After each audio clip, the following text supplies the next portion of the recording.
El cielo era un lienzo claro y limpio, salpicado apenas por un par de nubes que parecían flotar sin rumbo. La brisa mañanera acariciaba las copas de los árboles, que susurraban suavemente entre sí. El parque, amplio y verde, vibraba con una serenidad casi etérea. Algunas personas caminaban a lo lejos, otros trotaban al borde de los senderos, pero en ese rincón apartado donde los árboles se volvían más densos y los sonidos más tenues, Nora y Tomoe caminaban sin apuro. ¿Sabes?, dijo Nora, sonriendo mientras balanceaba ligeramente los brazos. No pensé que este día llegaría. Tomoe la miró, notando que su nueva amiga parecía estar muy contenta y la curiosidad la empujó a lanzar una pregunta. ¿A qué te refieres, Nora? A que llegara el día en que pudiera decir que me siento como la persona más feliz del mundo, respondió Nora con una sonrisa y una voz muy dulce. Y este solo es el inicio, Nora, decía Tomoe. Los días más felices aún están esperando. Ambas rieron,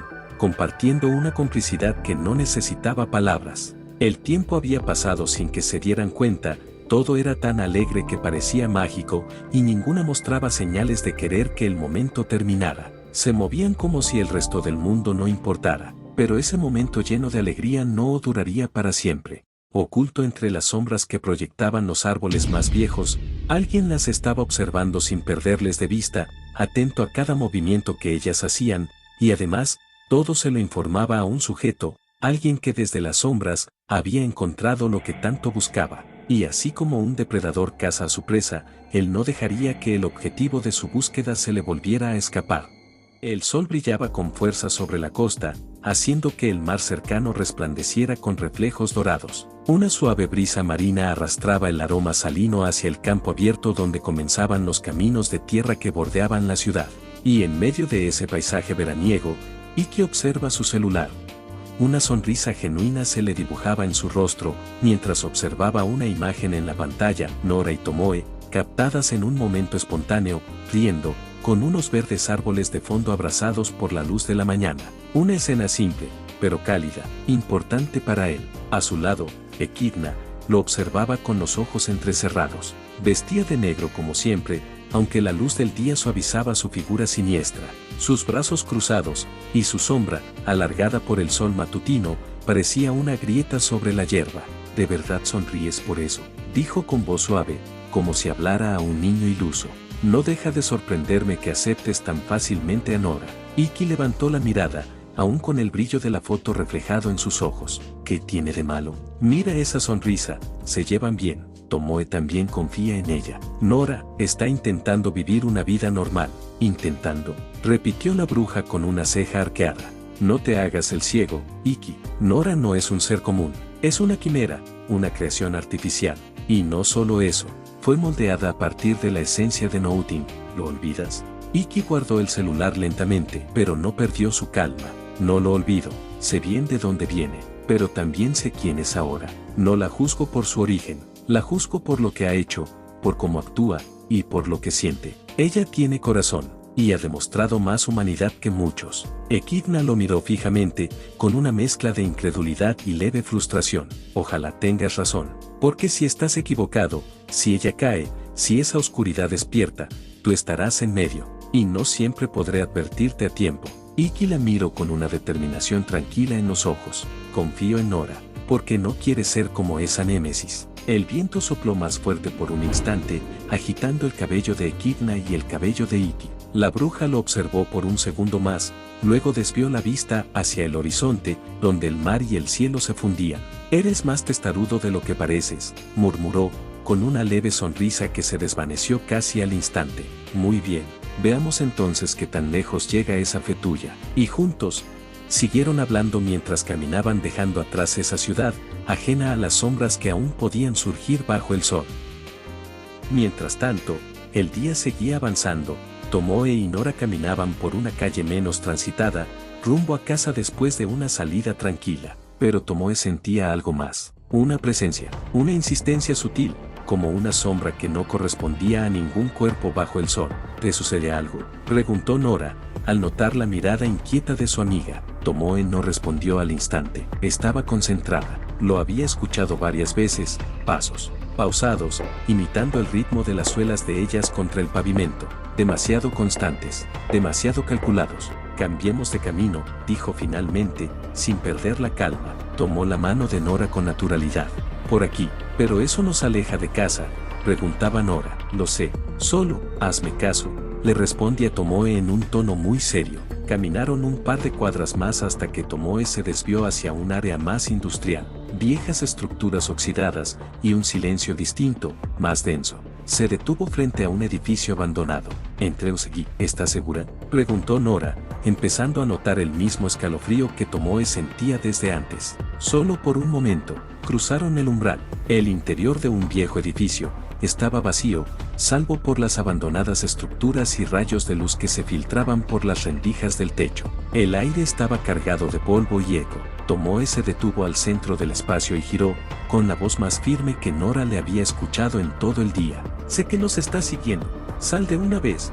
Pero no hubo respuesta. Te dije que salgas, volvió a preguntar con un tono de voz aún más fuerte. Entonces, desde detrás de una columna, emergió una figura. Era una mujer de aspecto sombrío, vestida de negro, con el rostro inexpresivo y con una banda en los ojos. Caminó despacio, como si no tuviera prisa, como si ya supiera el final. Nora palideció al instante. El aire se le fue del pecho.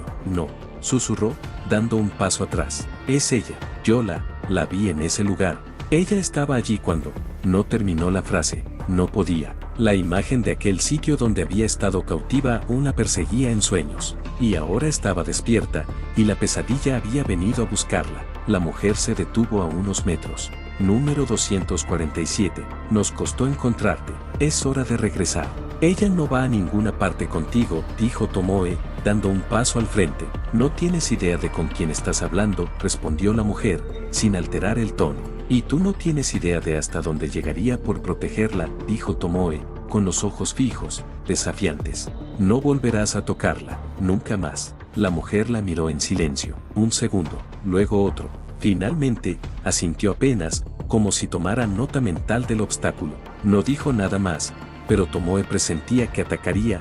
Sus años de experiencia en el ejército en Inazuma se lo hacían notar. Tú vete mientras yo me encargo de ella, decía Tomoe, quien estaba lista para pelear contra esa mujer, pero Nora no quería dejarla sola. Tranquila, soy una guerrera de gran experiencia, estaré bien, y aprovecha y ve con los demás. Nora no quería pero confiaba en las palabras de Tomoe, por lo que se fue en otra dirección para poder salir de ahí. La mujer intentó ir tras Nora, pero Tomoe no la dejaría. El sol aún brillaba fuera del edificio, pero en su interior, algo más oscuro acababa de despertar, y Tomoe, con el corazón encendido de rabia y determinación, estaba lista para acabar con esta enemiga. Al mismo tiempo, Iki, quien se dirigía a casa luego de que Echidna se había separado de él hacía unos minutos, diciendo que tenía algo que hacer, ya que esa demonio quien previamente había atacado a Iki aún seguía sin decir una palabra y ella tendría que usar medidas más severas, y se alejó por una calle lateral, con paso firme. Iki no pensó mucho en ello, hasta que lo sintió. Primero fue una punzada en el pecho, como una advertencia sin palabras. Luego, una sensación helada recorrió su espalda, como si alguien lo observara desde algún rincón oscuro de la ciudad. Y entonces, la vio. A unos metros de distancia, al otro lado de la avenida vacía, una mujer con un vestido blanco estaba parada, inmóvil, como si estuviera observándolo fijamente y en completo silencio. Su presencia no parecía pertenecer del todo al mundo tangible. Iki dio un paso, casi sin darse cuenta, y en ese instante, escuchó una voz. «Oye, tú espera», decía esa voz. Vio hacia atrás y parecía que alguien se acercaba llamándolo. Cuando volvió la vista al otro lado de la calle, la mujer había desaparecido. Ni un paso, ni una sombra, nada, como si nunca hubiera estado allí. Iki se quedó inmóvil, mirando el vacío. No sabía si acababa de ver a alguien real, o si su mente le estaba jugando una mala pasada. Pero una cosa era segura, la sensación que había dejado esa presencia, no era humana. El eco de unos pasos rápidos resonó en la calle vacía e hizo que Iki reaccionara. Entonces, aparece la persona de la que venía aquella voz. La incredulidad era palpable en su rostro una vez pudo ver de quién se trataba. Era Raiza, con esa expresión y sonrisa que tanto la caracteriza. Esto no puede ser, tú moriste. En el incidente Marea Roja, vi los reportes, vi. Ella negó con una sonrisa tranquila, aunque cargada de una melancolía sutil. Exageraron. Lo hacen siempre. Estuve a punto, Eso sí, bajó la mirada brevemente, recordando algo que no dijo, pero alguien me encontró. Me ayudó a sobrevivir y aquí estoy. Iki no sabía qué decir. Ella estaba entre la lista de víctimas de ese incidente. Habían dicho que era una de las personas muertas durante dicho evento. ¿Por qué estás aquí?, preguntó con voz tensa. Raisa alzó la mirada y, con un gesto curioso, preguntó: hace unas noches encontraste a una chica de cabello blanco y ojos rojos. Estaba en un parque, sola, ¿verdad? Iki frunció el ceño. Esa descripción la reconoció al instante. ¿Te refieres a Nora? Una leve sonrisa se dibujó en los labios de Raisa, una mezcla de alivio y ternura. Así que le diste un nombre. Me parece un lindo detalle. Iki la miró con recelo. No confiaba en ella, no del todo. No después de lo que había hecho en el pasado. Era conocida por ser una criminal muy buscada a la que por años había estado encerrada y ahora estaba frente a él. Parecía que ni siquiera la muerte puede retenerla, porque todos en la cárcel de donde ella estaba habían muerto. ¿Por qué preguntas por ella?, inquirió con tono más frío. Raisa no se ofendió. Al contrario, pareció entender completamente su desconfianza. Porque fui yo quien ayudó a Nora a escapar del lugar donde la tenían cautiva, respondió, su voz cargada de una verdad innegable. Y hay mucho que tienes que saber sobre eso. Iki cerró los ojos. Algo en su voz sonaba real, pesado. Y en ese instante, entendió que estaba al borde de descubrir algo mucho más grande de lo que imaginaba. Habla, dijo finalmente. Paciencia, cariño, le decía Raisa, antes podría ver cómo está Nora. No la he visto desde entonces y me gustaría saber cómo está.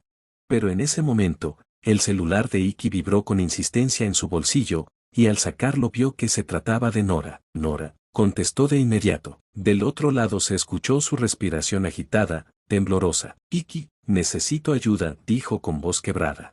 Nos topamos con una de las personas que me tenían encerrada. Tomoe me pidió que me fuera, está peleando con esa persona ahora mismo. Iki se detuvo en seco, su mirada quedó estática y su respiración se detuvo por un momento. ¿Qué? ¿Dónde estás? Raisa se acercó de inmediato, alarmada por el cambio en su expresión. Nora, escucha, ¿estás bien? ¿Dónde estás ahora?, preguntó Iki con urgencia. Estoy escondida, cerca de un distrito industrial abandonado. No sé cuánto tiempo Tomoe podrá resistir. Raisa, escuchando lo suficiente, se acercó más y habló con firmeza. Eso está al este de aquí, dile que nos espere ahí y que nos lleve a ese lugar rápido. Iki asintió. Nora, mantente oculta, vamos hacia ti. Cuando estemos contigo, nos llevas con Tomoe. Aguanta un poco más. Sí, está bien, solo, por favor, apúrense, respondió Nora antes de cortar la llamada. Iki guardó el celular con manos tensas. Cruzó una mirada con Raisa. Vamos. Sin decir más, ambos se pusieron en camino, con el peso de la urgencia marcando cada segundo. Iki y Raisa finalmente lograron alcanzar a Nora, quien los condujo apresuradamente hacia la zona industrial donde Tomoe había quedado para enfrentar a aquella enemiga. El aire estaba cargado de una inquietante calma cuando llegaron, pero no encontraron rastro alguno de Tomoe ni de esa mujer. Solo un objeto yacía abandonado en el suelo, el celular de Tomoe. Con manos temblorosas, Iki encendió el dispositivo. En la pantalla apareció un video que heló la sangre de todos. Era la mujer misteriosa, quien explica que ella dejó este mensaje una vez que derrotó a Tomoe. Ella mostró una gran habilidad de combate, pero una vez que terminé de analizar sus habilidades la derroté enseguida. Explicaba la mujer misteriosa del cómo fue su combate. Parece que aunque Tomoe posee una gran destreza para pelear, no fue suficiente para derrotar a su oponente. Con una sonrisa fría y calculadora, ella decía, ustedes tienen algo que queremos, y nosotros algo que ustedes quieren. Creo que se entiende lo que trato de decir. El silencio se rompió con el sollozo ahogado de Nora. Las lágrimas brotaban de sus ojos, cargadas de culpa y desesperación. El rostro de Iki reflejaba el gran temor, y el peso de la preocupación se apoderaba de él, consciente de que Tomoe estaba en grave peligro. Raisa, por su parte, mezclaba su tristeza con una ira contenida, y con voz temblorosa expresó, maldito, ¿cómo te atreves a usarla de esa manera? Si tan solo hubiera llegado a tiempo. Iki, con seriedad, preguntó a Raisa si conocía a esa mujer o sabía quiénes estaban detrás de todo esto. Ella asintió, prometiendo contarles la verdad en cuanto estuvieran en un lugar seguro. Es mejor que regresemos a casa, dijo Iki, con firmeza. Ahora no hay nada más que podamos hacer aquí. Los tres se alejaron de aquel sitio, cada uno cargando con la incertidumbre y el peso de lo que vendrá. Mientras tanto Tomoe estaba en lugar hostil, donde su destino ahora estaba en las manos de este peligroso sujeto. ¿Qué hará este tipo con Tomoe? ¿Podrá Iki y las demás ayudarlo? ¿Acaso todo será parte de un plan para obligarlos a entregar a Nora? ¿Y qué es lo que irá a contar Raiza sobre lo que está sucediendo? Eso lo veremos más adelante.